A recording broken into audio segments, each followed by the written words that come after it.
Hi, guys. Thank you for joining me again. It's the height of summer here, and we're having a little heat wave. So, this is the perfect time to talk about The Castaways by Lucy Clarke. 2 years ago, sisters Erin and Lori were meant to go to a remote island of Fiji together, but due to a bitter argument, Erin didn't get on the plane. When the plane disappeared with her sister on it, Erin's life stopped and she was unable to accept that her sister was gone forever. Now, the pilot of the plane has been found alive, and Erin decides to go to Fiji to find out the truth. But there's also a truth that she has been hiding this whole time from everyone, a secret that she knows about the pilot.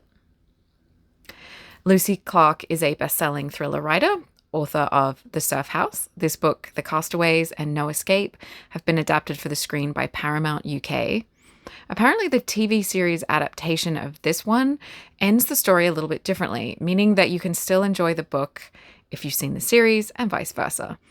This story follows the oft-used format of the genre with dual narratives. Chapters alternate, titled Now Erin and Then Lori.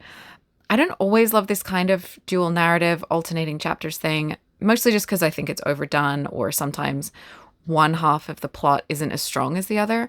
But I'm curious about where it's all going, and I think it works fine here.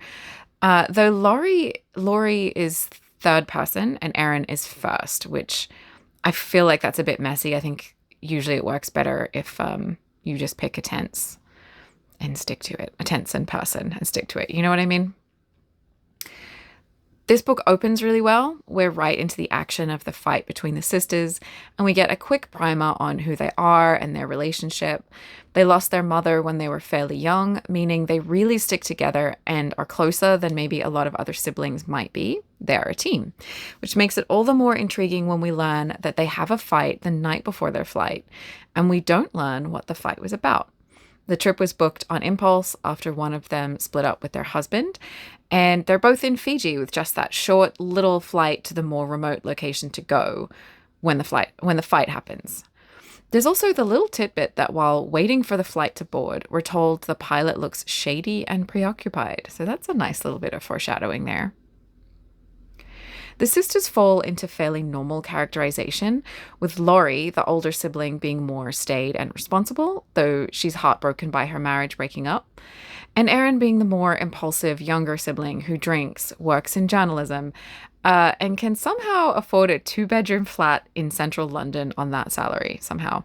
Anyway, she has the more edgy haircut. Out of all the characters, these two are the most well-realized, though they're not particularly dynamic. They didn't feel unique or even that likable at times. Though I think for the mystery thriller genre, that's not always a huge problem. It's kind of sometimes more about the plot, and the characters can sometimes be a bit generic, and it can still work just fine that way. The male characters, however, felt very thinly written, and they didn't feel realistic at all. They were very one note, black and white. There was no kind of psychological realism there, or there's no nuance to their character, and that can be kind of frustrating. I enjoyed parts of this book. I think the premise and the idea was really good, and the twists were there. You got to have twists in a thriller like this. But the middle felt a little long and slow for me. I think when you're writing a thriller like this, with a female lead who drinks too much and maybe an unreliable narrator who has a lot of guilt and a secret, the dual narratives, all of that stuff is kind of territory that we know really well.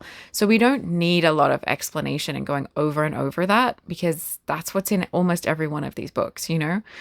So you really need to keep this kind of narrative moving, and you need to have some really tight plotting. That's kind of what it's all about. So I think the ending of this book was also a bit far-fetched and didn't completely match up with things we knew and were told about the characters up to this point.